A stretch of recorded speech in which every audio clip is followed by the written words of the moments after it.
I am for America.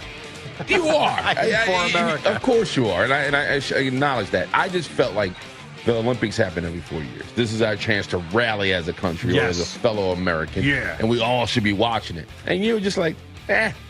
What were your thoughts in the 200-meter breaststroke last night? I didn't watch. I didn't partake in that. I apologize. That's all right. I don't even know if it happened. So I promise we will get to that because that game, that basketball game, while I did not watch it live, I saw the fourth quarter, and it was pretty remarkable. We'll get to that, of course. Yes, we will get to the baseball at some point this morning, too. Really good win for the Mets. Yankees, not so much. We've got a wild weekend on tap with our pal Craig Carton, who will join us in the 9 o'clock hour to talk about Yankees-Rangers, which he will be calling. We've got some other oddities throughout as well. But since we got our first preseason game locally here last night with the Giants and the Lions, I know there were a couple of other games. You had the Hall of Fame game last week. Why not start with the football? And here's my one thought before we get to the actual game itself, because there's certainly some things to discuss, even though Daniel Jones didn't play and most of the ones didn't play. And I know this is something that we've talked about for years and years, and it's never changing. But I got to tell you, the fact that season ticket holders have to pay full price for this crap That's a good point. is a complete and utter sham. Now, I know the weather wasn't good last night. Misty, lousy. You turn that game on, it seemed like Bob Papa, Carl Banks, and Phil Simms were alone doing the game with 22 guys on the field. it was a rough start. Because I think, to your point, none of the starters played. Not many. And Brian Daboll came out and said, hey, we're going to keep this thing very vanilla. There was no motion. It was pretty much like watching a scrimmage. Exactly what it was. There was no motion. There was nothing fancy. It was downhill football, double teams across the front. It was just coming downhill. Eric Gray had a great day. I thought he did a great job for himself. I think he had 98 yards from scrimmage. So beautiful touchdown run. Great. Stuck his foot in the ground, got north. I think yesterday was something that we're probably going to see throughout training camp. Preseason. I don't think a lot of teams are going to do much. They're going to let the boys roll the football out and just go. And you're right, most of the teams, it's exactly what they're going to do. And yet you will see Josh Allen play tomorrow. You will see Patrick Mahomes play. If it wasn't last night, I'm not even sure. Point is, you do have some of the star players and some of the ones that will get reps. And not to make this a conversation about ones and twos, stuff like that. But like last night, that was a tough watch from the standpoint of Nate Sudfeld is brutal. Like, that's an NFL quarterback. It goes to show I played with his brother, Zach. Okay. His brother was with the Jets with me. He was a tight end. Actually got hurt. Calvin Pryor, who was a safety, got drafted to the Jets, knocked him out of bounds in a practice, and he blew his ACL, and that was the last of him. Overall, it was tough from the standpoint because I think we're all itching for football to start. Yes. And it was kind of like a womp, womp, womp. However, it is preseason. This is what it is. So if you're looking for all the bells and whistles and kind of things to get ramped up, it's not going to happen. What you're going to see is a lot of guys with their baseball caps on, towels around their neck, popping sunflower seeds. So if you're looking for your guy, you probably won't see him this preseason. No, the one guy I was looking for, just to see, because we've heard so much about him and the repertoire he's got going with Daniel Jones, was Malik Neighbors. Now, he didn't play a lot, but he was out there in the first quarter. And Drew Lock they were never on the same page. Lock, can I say something to that? Yeah. Well, turn on the tape. The guy was bracketed. I'm just saying. Shifted it. No, but because I read reports how the fans were like, throw the ball to Neighbors. If you know anything about football, there's a guy in front of you and there's a guy behind you. You probably shouldn't throw him the football. There was like one time when he got loose. There was the one time, and I think it was Carl that said throw it. And then Phil said, but there's the safety coming from behind. Yeah. So they were trapping him. They were trying to bait him into an interception. Where on television, it looked like he was wide open. Correct. But then again, Phil saw the safety coming from, over the top. Point is, like, that was the one guy you were kind of hoping to see something from, and it didn't happen. That said, you're going to have I know he left with a little bit of an injury too, Locke did, but it doesn't seem to be serious. The Tommy DeVito thing seems to continue to live on, and yet I don't know what to make of it because I don't know what his future is here. Listen, the Giants are going to keep 3 quarterbacks. Bottom line, Tommy DeVito's not going anywhere. But if he ends up on the practice squad, you don't think someone would pick him off? I mean, he showed he can at least play at the level last year. He's gone out there yesterday. I'm not saying he was John Elway last night, but he made some something good throws. Happened yesterday when he was on the field. It seemed like the energy, the offense started clicking. He was 8 for 15. Obviously, we can see he sacked one time. But he's mobile. He's young. He's a local legend. Like, like me and Carton talk about it all the time. He'll never pay for food in this town for the rest of his life. You know what I mean? He's a folk hero. So I think the Giants love that. He's young, and you see there's some fight in him because there was some parts of the game where protection broke down. I'm like, this kid is in trouble. He was able to get out of the pocket, make some throws, throw the ball away. So he has some competency to him. Will somebody grab him?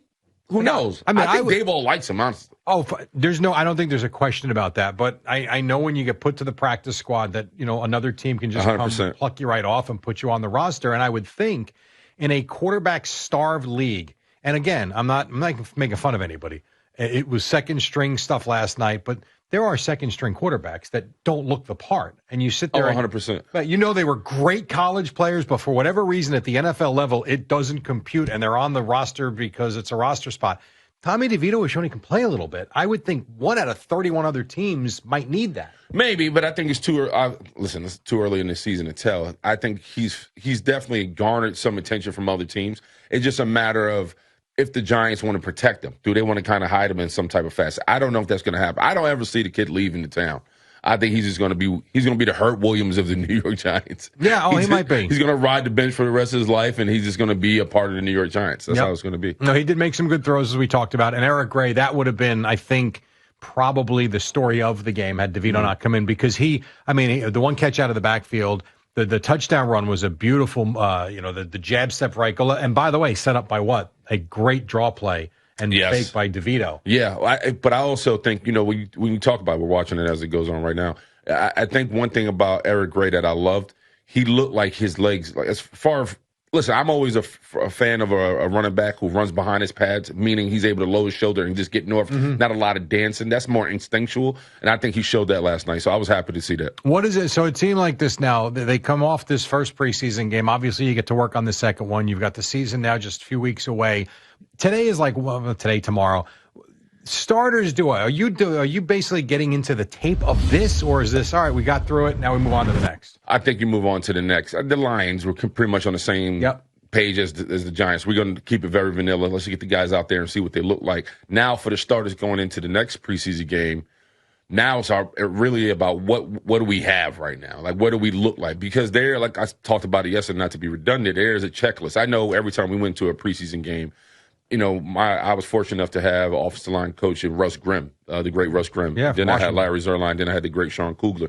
And every time we went to the preseason game, there was a sense like, all right, we want to run 10 plays that we want to. That's our bread and butter. We got to see it now. What does that look like? Matchups, schematics, tight ends, who we have on the outside that we can count on if there's a case that they're 1-on-1. So in a blocking situation. So there's little things you have to see. This is where you start to see it, because the last one is really a dress rehearsal, and then you're off and running.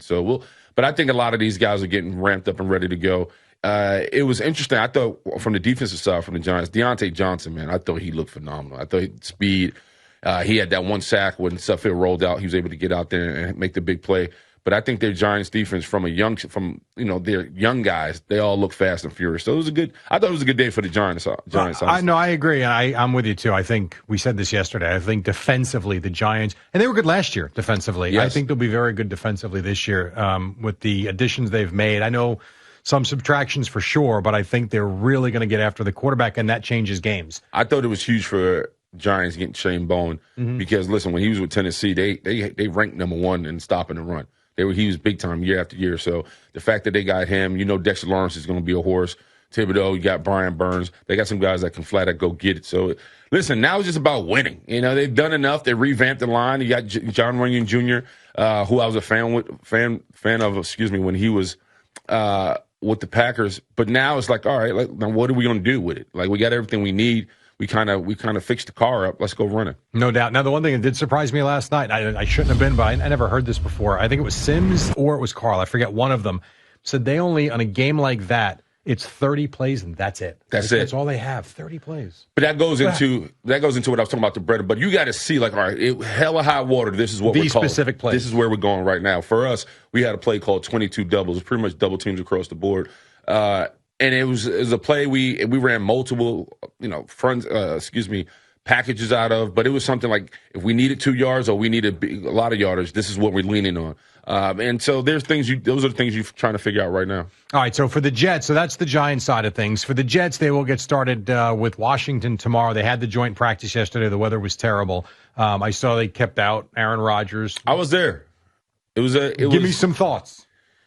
One, so from the Giants standpoint, Giants. So from the Jets standpoint, our defense looks solid. Mm-hmm. I mean, our secondary probably it's already one of the best in the league. Next year is going to be scary. I thought Sauce Gardner looked fantastic. I mean, his range, and he was jarring a little bit, which was fun to see.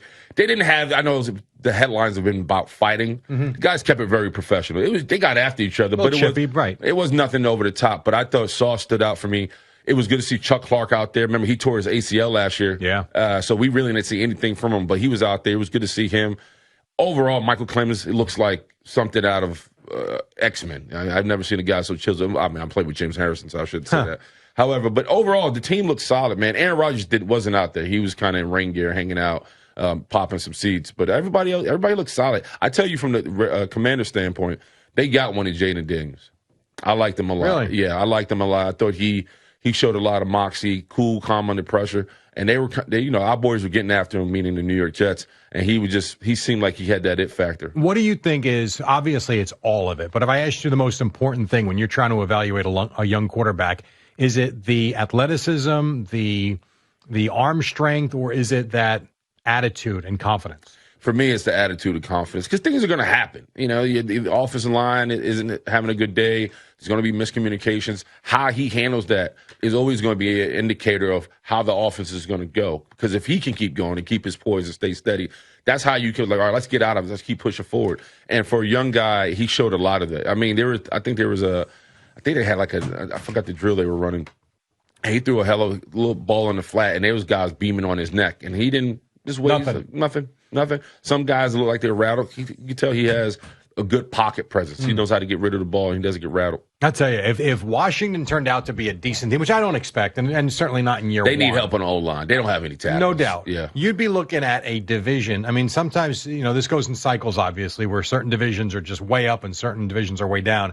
You'd be looking at a pretty damn good division if the Giants are on the up, if the Eagles remain good, even if the Cowboys remain in that next tier. Yeah. And then if Washington got good, you would be looking at an old NFC East that, will just kill each other. Yeah, I think they need a lot of help defensively. It was good to see Bobby Wagner out there. I forgot he was on the Commanders. Me too. He walked by me. I was like, oh, there goes Bobby Wagner. And but he looked great. He looked like he was like 25 years old. He's a little long in the tooth now. They're going to need a little bit more help on defense. I saw Payne and Jonathan Allen out there. But it was what it was. It was a normal day at the office. I did like Sauce Gardner. So after, he met the media afterwards, and they again, the fighting is a topic and a theme, and I guess the media was even asking about it. He said Saleh put his foot down and said, we're not having it, and if you're going to do it, you ain't going to play. I was fortunate enough to talk to Joe Douglas, man, and we were talking ball, and Olu Fashanu, that kid is grade A. I mean, I think they got a good one in a young man. However, I told him, I was like, Joe, very smart of you for having one day of joint practice, opposed to the two like you were talking about. Because the two is like, all right, I'm tired of you. I don't know you. I've told you to calm down. Now we got to talk like men with our fists. And so he goes, and he looked at me. He goes, yeah. I was like, it's football at the end of the day. You can't. There's so much you can temper. But a lot of those guys, I give them credit, man. They just got after each other. There was no dumbness, and then it was wet. So I think a lot of guys are more aware of falling around each other's legs and slipping and sliding. Nobody wants to get the next guy hurt. The big, your dress, your what matters most is what they do Saturday, right? So you got to get to Saturday. Why be dumb and hurt yourself on yesterday, rather? And the other bit of Jet news, real quick, and this is off the beaten path, sort of, but Marty Lyons stepping down from the radio booth after, 20-something years. Not that that's a huge storyline in terms of Jets football and winning and losing, but if you're a Jet fan, he's become, with Bob Wischusen, synonymous with the sound of Jet games on Sunday. I was surprised, not only surprised to see it, but surprised that it happened 2 days before the first preseason game. Yeah, he's been a part of that organization for 45 years. Yeah. And he's been the ambassador. When I got to the Jets, him and Greg Buttle were kind of like the two, the gatekeepers, if you will. And so getting to know them a little bit, talking to him. I've golfed at Marty's golf outing. Just a genuine good man, hard worker. And he said, I may be out the booth, but I'm still working for the Jets. He's still going to act as an ambassador and still be a part of the organization. So, and Woody and Chris Johnson, they love him. It's obvious. And so Marty's one of those guys that there is no Jets without Marty Lyons. Even when I was at Pittsburgh, I was fortunate enough to see me, Joe Green, and Mel Blount, and the late, great Franco Harris. Those guys are just, there's no Steelers without those guys. So it's kind of like that when I see Marty Lyons. And Anthony Becht will take over. I did not realize Anthony Becht was the head coach of who, Eddie?